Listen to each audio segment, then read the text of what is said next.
பிரியமானவர்களே, இயேசுவின் நாமத்தில் உங்களை வாழ்த்துகிறேன். நல்லா இருக்கீங்களா? சந்தோஷமா இருக்கிறீங்களா? உங்க மேல அன்புள்ள ஒரு ஆண்டவர் இருக்கும்போது எதுக்கு நீங்க சோர்ந்து போய் இருக்கணும்? அவர் உங்களை அதிகமாய் நேசிக்கிறார். உங்க மேல இரக்கமுள்ள நல்ல தகப்பன், மனதுருக்கம் உள்ளவர். அது எப்படி சொல்றீங்க அப்படின்னு நினைக்கிறீங்களா?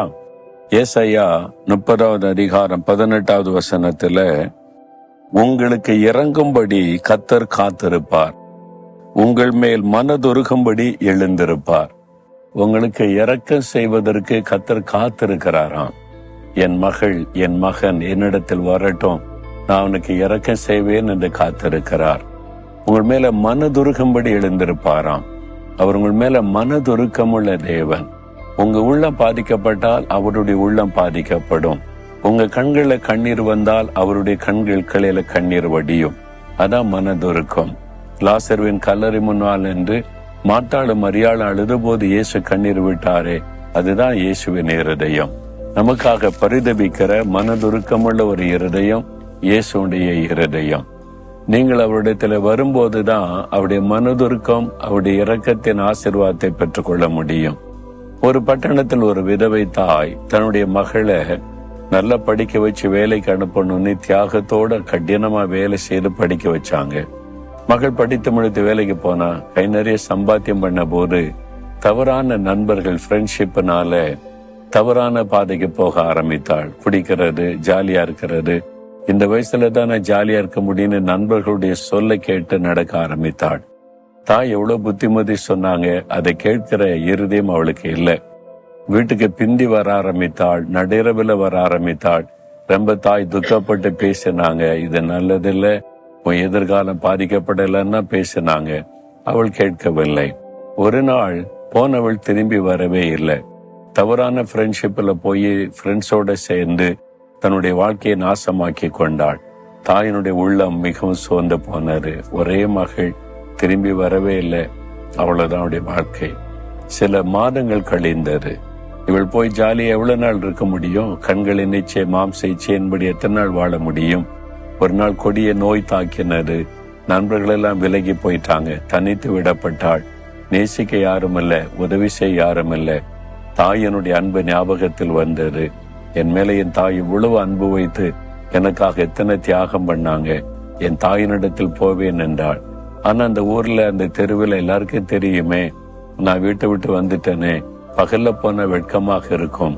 இரவு நேரம் நடுராத்திரில எல்லாரும் தூங்கின பிறகு மெதுவாக தன் வீட்டுக்கு வந்தாள்.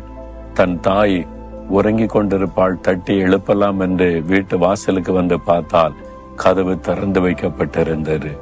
நடுராத்திரில கதவு திறந்திருக்குதுன்னு சொல்லி உள்ள போய் பார்த்தாள். வியாதி படுக்கையிலே அந்த தாய் படுத்திருந்தாள்.